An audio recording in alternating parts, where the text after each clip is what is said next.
네, 이번 순서는 의원들의 의정 활동 소식을 자세히 살펴보는 시간 투데이 의정통신입니다. 크고 작은 화재를 비롯해 대형 사고 현장에서 자신의 생명을 걸고 화마와 싸우는 이들이 있습니다. 바로 소방 공무원인데요. 하지만 소방 공무원들의 처우와 근무 환경은 여전히 열악하기만 합니다. 일을 하다가 다쳐도 스스로 치료비를 부담하는 소방관들이 대부분이라고 하고요. 더욱 문제가 되는 것은 이러한 소방 공무원을 전담하는 의료기관도 전무하다는 건데요. 소방 공무원의 의료 환경 실태는 어떻고 또 실질적 의료 지원 방안은 무엇인지 이와 관련해서 국회에서 토론회를 개최하신 분이죠.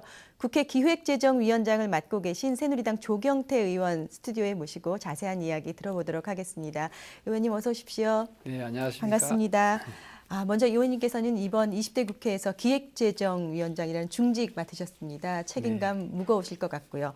또 이 기재위가 시급히 해결해야 할 현안이 많은 곳이지 않습니까? 참 바쁜 시간 보내고 계실 것 같은데요. 향후 2년간 그 상임위 어떻게 이끌어 나갈 생각이신지 계획 먼저 듣겠습니다. 먼저 기획재정위원회가 하는 역할에 대해서 간단히 말씀드리면요. 네. 우리나라의 그 재정이라든지 경제 전반에 대해서 기획하고 또 이것을 또 연구하고 네. 또 장기적인 그 계획을 수립하는 그런 아주 막중한 상임위입니다. 네. 특히 최근에 브렉시트라 해서 영국이 EU를 탈퇴하지 않았습니까? 네. 브렉시트와 관련된 내용도 저희 상임위하고 깊은 연관이 있고요. 네. 또 하나가 그 조선이라든지 해운과 같은 구조조정 문제, 그리고 법인세와 관련된 세수 문제, 네. 이러한 문제들이 저희들 상임위에서 다루어질 그런 예정에 있습니다. 네. 특히 청년 일자리 문제라든지 제가 관심이 있는 분야는 청년 일자리 문제라든지 또는 노인 빈곤 문제, 네. 이런 부분에 대해서도 정치권에서 좀 더 깊은 논의를 해야 되지 않을까 하는 네네. 생각을 하고 있습니다. 네. 그런데 오늘은 본격적으로 그 소방관들의 처우 문제 개선에 대해서 네. 깊이 좀 이야기를 나눠볼까 합니다. 의원님, 지난달 24일에 소방병원 건립의 문제점 및 해결 방안이라는 주제로 국회 토론회 개최하셨는데요. 이 소방 공무원들의 열악한 근무 환경과 의료 지원에 대해서 깊이 있는 의견을 나눈 아주 뜻깊은 자리라고 들었습니다. 우선 토론회 얘기 좀 해주시겠습니까? 네, 제가 이 토론회를 개최하게 된 이유 중에 하나는 네.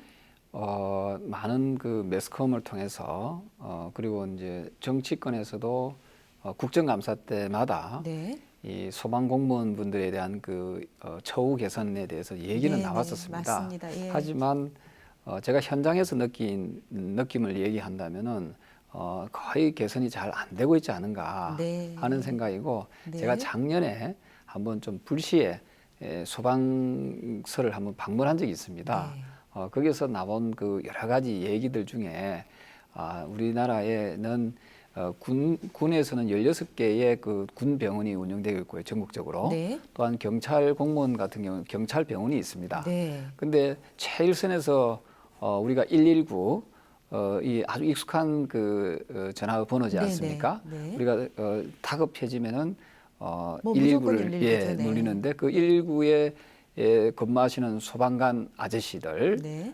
소방 쪽에 종사하시는 분들은 정작 소방병원이 없다 하는 네. 것은 이것은 좀 뭔가 문제가 있지 않느냐 하는 거고요. 또 그 기타 의료, 옷, 피복 같은 경우도 네. 상당히 좀 문제가 많이 있습니다. 그렇군요. 이런저런 그 부분에 대해서 좀 더 기탄 없는 어떤 내용들을 좀 더 듣기 위해서 토론회를 개최하게 된 것입니다. 네. 그 누구보다도 가장 위험한 현장에서 일하는 분들 아니겠습니까? 네, 그렇습니다. 매년 네. 소방관 분들이 공무로 인해서 부상당하는 경우가 약 326명 정도 됩니다. 그렇군요. 상당히 많은 숫자이거든요. 예. 예. 그 외상 후 스트레스 장애라든지 우울증에 시달리는 분들도 굉장히 많다고 들었는데요. 그 심각성 어느 정도로 파악되고 있습니까? 지금 그 좋은 지적이신데요. 그 어떤 그 화마와 싸우다 보니까 네. 또 그 현장의 피해 현장을 보게 되다 보니까 네. 상당한 그 스트레스를 많이 받게 됩니다. 네네. 그 외상 후 스트레스 장애라든지 또한 수면 장애라든지 네. 또한 우울증이라든지 이런 부분이 그 치료가 필요한 직접적인 네. 치료가 필요한 소방 공무원들이 네. 약 39%에 달한다는 거죠. 이게 엄청난 숫자거든요. 네.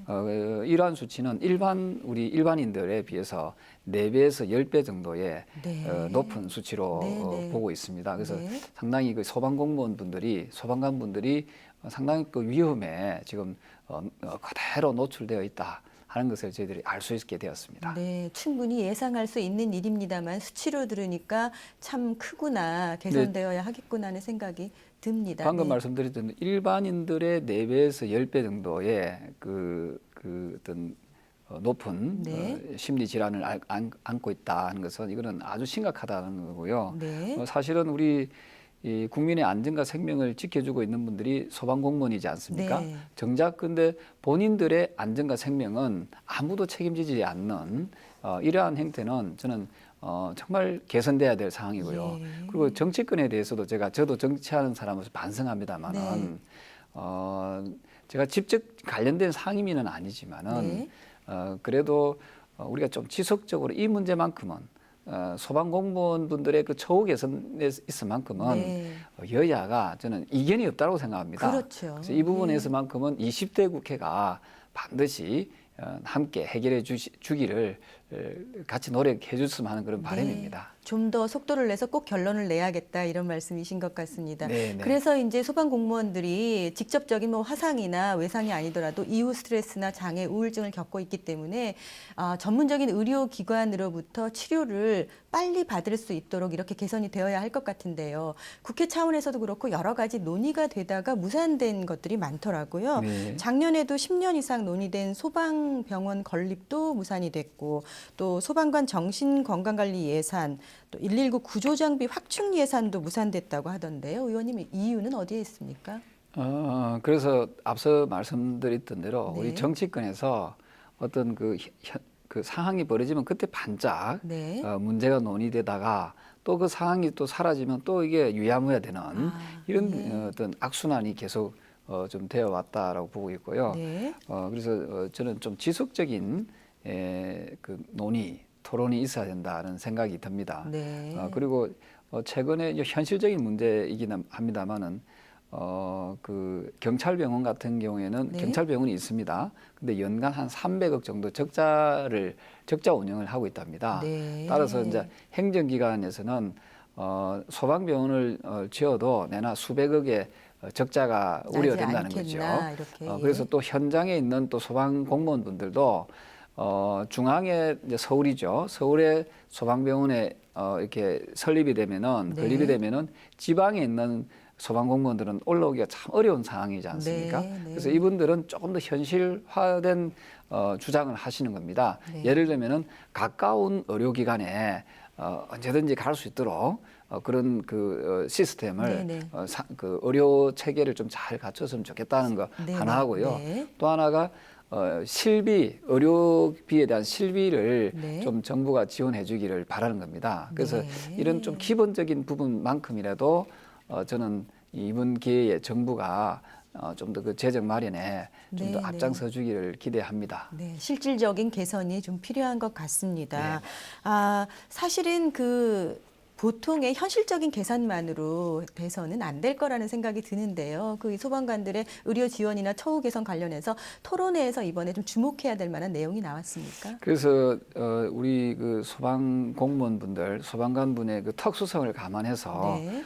상시적인 관리 시스템이 필요한 거죠. 네. 그러기 위해서는 그 일회성이 아니라 좀 지속적으로 관리할 수 있는 전문 인력과 네. 저는 전문 기관이 저는 필요하다라고 보고 있고요. 네. 이번 토론회에서도 지속적으로 관리할 수 있는 전문 인력과 전문 기관이 있어야 된다 하는 네. 거고요. 특히 이분들이 그 화마와 싸우다 보니까 어떤 그 트라우마가 있습니다. 네. 그래서 심리 치료를 할 수 있는 그 심리 치료 센터가 좀 더 365일 상시 운영할 수 있도록 해서 네네. 우리 소방 공무원들의 심리 치료를 위한 그런 장치 마련이 저는 시급하다라고 보고 있습니다. 네, 사실 지금 이 순간에도 우리 소방 공무원들이 화마와 싸우고 국민들의 안전을 위해서 위험을 무릅쓰고 있는 만큼 사실 국회에서도 법안 발의라든지 여러 가지 개선을 위한 정책 노력이 있어야 할 것 같은데요. 의원님 20대 국회에서 어떤 이와 관련한 법안 발의 계획하고 계신 것이 있으십니까? 네, 지금 지금 앞서 말씀드렸던 대로 피복 관련해서도 네. 지금 소방 공무원분들은 아주 시급한 문제라고 하거든요. 네. 그래서 지금 조금 전에 이 문제를 좀 더 논의하고 왔었습니다. 네, 네, 그래서 네. 정부에서도 이런 부분에 대해서 좀 협조가 되기를 기대하고요. 네. 또한 그 선진 국가의 그 소방 공무원에 대한 그 제도 네. 이런 부분도 저희들 적극적으로 좀 연구하고 있고요. 네. 또한 그 유관 단체와 또 일선 소방관 분들의 어떤 그 애로 사항들을 계속 청취함으로써 필요하다면은 법을 개정하든지 아니면 제도를 개선하는 방향으로 저희들이 이 문제를 좀 풀어나가고자 하고 있습니다. 네, 그 누구보다도 직업 정신이 투철한 분들이 아닐까 싶은 생각이 드는데요. 지속적인 노력 기울여 주시기를 바라겠고요. 마지막 질문 드리겠습니다, 의원님. 의원님이 국회 의정 활동은 물론이지만 지역구 꼼꼼히 챙기시기로 유명하시던데요. 20대 국회에서 앞으로 어떻게 의정 활동하실 건지 각오와 계획 마지막으로 듣겠습니다. 네, 저를 사선 의원으로 뽑아주신 부산 사을 주민 분들께 네. 이 자리를 빌어서 깊이 감사 말씀을 드리고요. 네. 그리고 제가 했던 약속들을 하나하나씩 지켜나가는데 또 최선의 노력을 다할 것입니다. 네. 또한 국회라는 것은 입법기관이지 않습니까?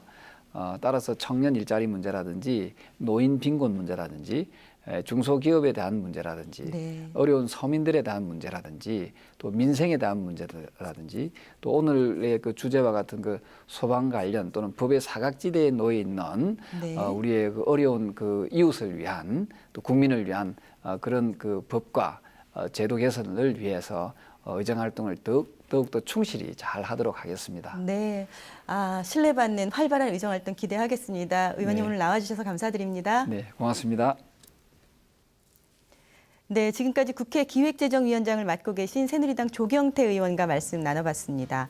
앞서 전해드렸듯이 오늘 오후 국회는 본회의를 열어서 가습기 살균제 사태의 진상 규명과 피해 지원을 위한 국정조사 계획서를 의결했습니다.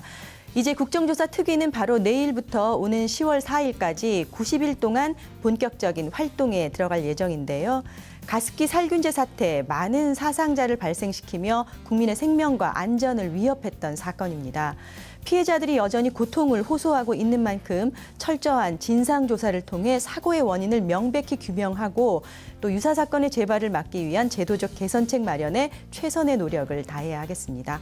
생방송 국회 투데이 브리핑 오늘 여기까지입니다. 시청해 주셔서 고맙습니다.